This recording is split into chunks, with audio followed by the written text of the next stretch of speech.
Where in your life does somebody get disappointed because you didn't do something the way they expected it? Someone had an expectation of how you were going to show up. Or maybe you had an expectation of how someone else was going to show up. But did you ever define that?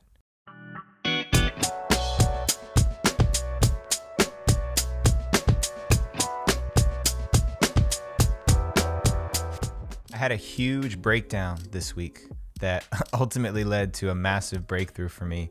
But I'm going to share it with you today because if it can happen to me, I'm sure that it's happening to all of you out there somewhere in your life.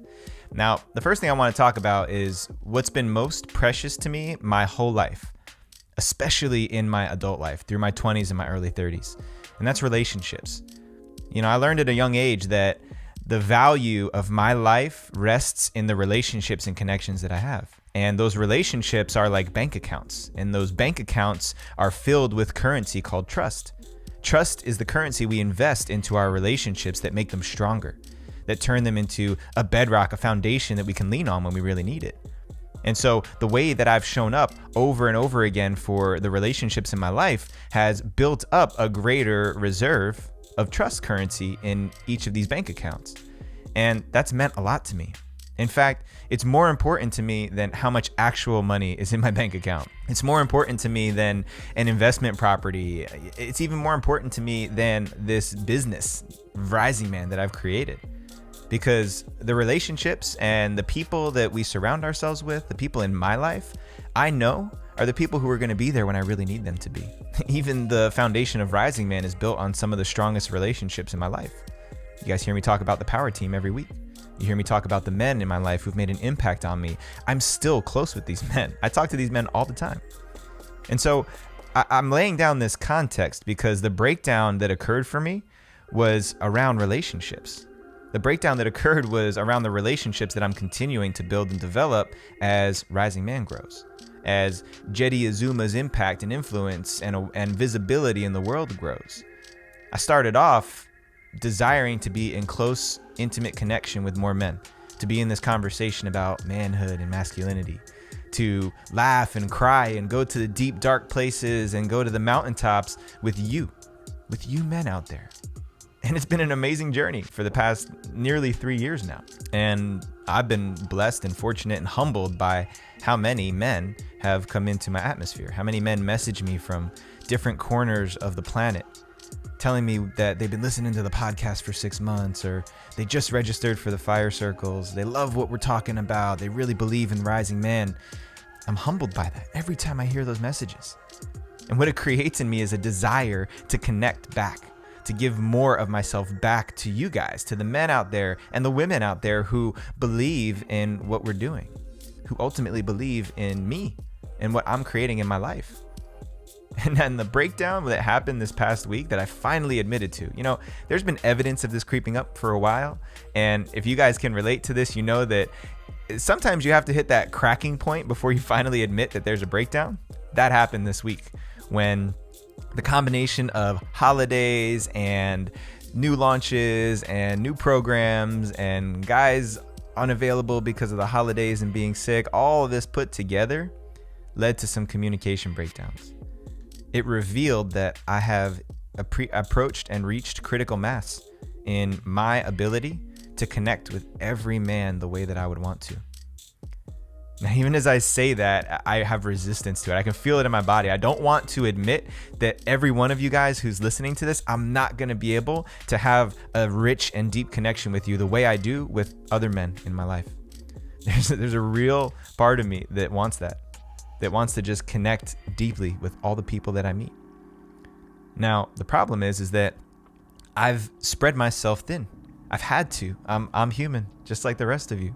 And maybe you feel this in your life where certain relationships that you used to have, that you used to invest more time, more energy, more effort into, it just doesn't align with what you want. And there's a conflict there. I've experienced that conflict many times where my desire to have the familiarity of a relationship, to have the familiarity of friendship, of love, of connection, the way that it once was, doesn't match up with what I want now. And what I want right now in my life is to continue building Rising Man, to have more of an influence and impact for more men all across the world.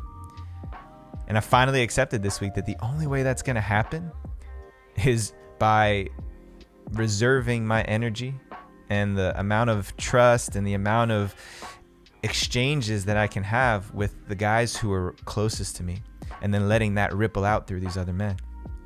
The Rising Man has never been just about Jeddy Azuma. It might have started as an idea of mine, but always the idea was that this is a community, this is a culture, this is something that will live long beyond me. That's my vision, that's my intention.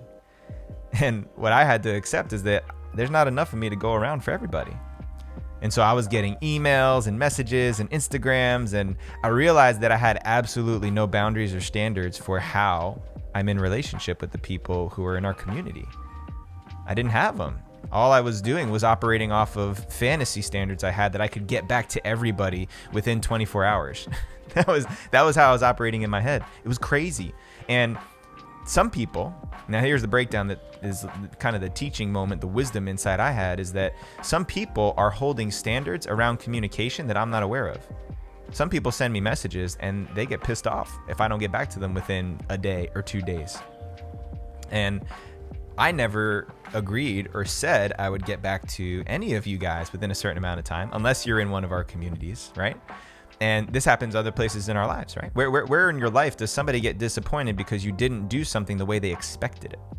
Someone had an expectation of how you were going to show up. Or maybe you had an expectation of how someone else was going to show up. But did you ever define that? Have you created standards around what communication looks like? Hey, if I give you a call back, will you commit to calling me back within 24 hours? Do we have a relationship like that? Or is it more, hey, I don't know when I will be able to get back to you, but you will get a response from me within a week. No more than a week. I will not let a week go by without communicating back to you. You see, these are standards. These are the places where we can make a commitment. And following up on a commitment builds trust. And so the thing I realized was, number one, I didn't have standards around my work and my communication with all the people who come into my atmosphere. Number two, I wasn't holding up any kind of boundaries around that. I wasn't creating that for myself. And I was operating in the lieu of clear objective standards. I was operating off of these fantasy standards that there was no way I could keep up. And the worst part of it all is that every time I missed a message, I missed an opportunity to talk to one of you guys or get back to you, or made you feel as though you didn't matter, that's where it really hurts. And I was creating that suffering for myself. It's nothing that anyone else did. I created it because I didn't have clear standards for myself and how I was going to operate. And so I sat down this weekend and I made them. I decided these are going to be the standards of how I operate at every level of Rising Man, and also in areas of my personal life too. So now doing that, I know when I'm in integrity or I'm not. And I get to share those standards with the people so they can have a more clear understanding of what to expect from me. In the absence of that, there's breakdown. It's a recipe. We're setting the table for disappointment. And so think about where this is happening in your life. Where are you holding expectations or standards that other people haven't agreed to? If we share a standard, it's because you and I agreed to it. It's like a contract between two of us. We can have standards on a team, within an organization, for a country, right? That we all agree to, we all said yes to. But if someone else hasn't said yes, then there's not a standard in place. And at that point, if you're disappointed because someone didn't meet your standard, that's on you, man. That's on me. That's on us. That's where we get to take responsibility for this. So definitely this shows up in intimate relationships where there's not clear standards, only expectations. Definitely in close personal relationships. Definitely in work relationships. And I know it seems tedious and rigid, but establishing that level of clarity eliminates a lot of the suffering. Now it's really clear for me. I know that there's certain people that I'm going to get back to within 24 hours because that's the agreement we have. And then there's other people that I'll get back to you within a week before our next call. And then there's other people that I'll get back to you when I review this inbox. But if I don't review that inbox on a daily basis, there's no commitment. I'm not committed to getting back to you in a certain amount of time. And so obviously this is flexible. This is something that I'm still developing myself, but I wanted to share it because it's a breakdown that happened in real time for me. And having those standards is what makes me a more capable leader. It's going to make you a more clear, more trustworthy, more reliable individual in your life, which is the foundation of leadership. So I invite you to really think about this. Where could you create more clear standards in your life? Not just around communication, but defining what those expectations are and then following through on them so you can keep building up that currency, that trust in those relationship bank accounts that you've got, becoming a more trustworthy person in all of your relationships. And think about somebody who needs to hear this message. Maybe one of those people that you're constantly being disappointed by. Share this podcast episode with them. Let them watch it. Let them take it in, and then invite them to a conversation around standards and agreements and see where that goes. And if you love what we're putting down, we're going to keep doing it each and every week here on our Monday morning meditations. Just tune in, subscribe to the Rising Man Movement here on our YouTube channel, and make sure you catch next week's episode. All right. Much love, y'all.